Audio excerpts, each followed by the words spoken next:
இந்த சாதிவாரி கணக்கெடுப்பு 10.5க்காகவும் சாதிவாரி கணக்கெடுக்க வேண்டும் என்றும் முதலமைச்சர் அவர்களை கோட்டையிலே சென்று சந்தித்து 35 நிமிடம் ஒரு பேராசிரியர் பாடம் எடுப்பது போல பாடம் எடுத்தோம். ஆனாலும் இதுவரை பயனேதும் ஏற்படவில்லை. ஆக இந்த நேரத்திலே தமிழக முதல்வர் அவர்களை கேட்டுக்கொள்கின்றேன்.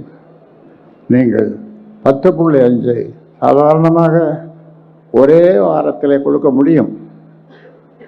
இருக்கின்ற தரவுகளை வைத்துக்கொண்டு நீங்கள் கொடுக்க முடியும்.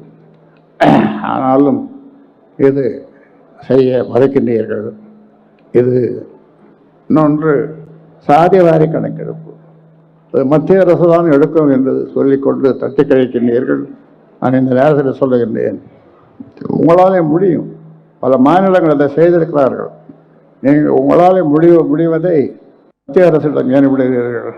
அதனாலே அதையும் இந்த நேரத்தில் சொல்ல கடமைப்பட்டிருக்கின்றேன்.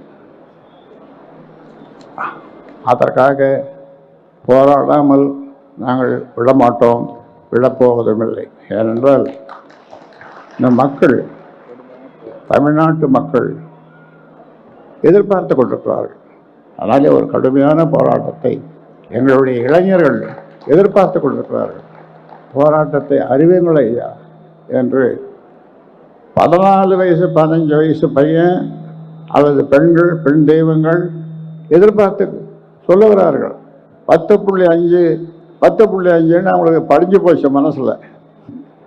என்னிடம் வரும்போது அவர்கள் இந்த கேள்வியை கேட்கிறார்கள், 10.5 என்ன ஆச்சு அப்படின்னு என்ன கேட்குறான் பையன், சின்ன பையன், சின்ன பசங்க வர்றவங்க, அவன் அப்பா அம்மாவோட வர்றவங்க என்ன வந்து கேட்குறான் பக்கத்தில் வந்து, என்னப்பா இந்த 10.5 என்ன ஆச்சு? அவன் 10.5 என்னன்னு தெரியாது. ஆனால் 10.5 அவன் மனசில் படிஞ்சு போச்சு. அதனால் அது நிச்சயமாக நடைபெறும்.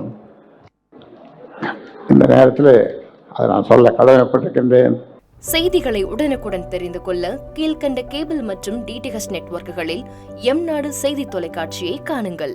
பாதகம் செய்பவரை கண்டால் நாம் பயம் கொள்ளலாகாது பாப்பா. மோதி மிதித்து விடு பாப்பா, அவர் முகத்தில் உமிழ்ந்து விடு பாப்பா. அண்மை செய்திகளை உடனுக்குடன் தெரிந்து கொள்ள இணைந்திருங்கள் எம்நாடு தொலைக்காட்சியுடன்.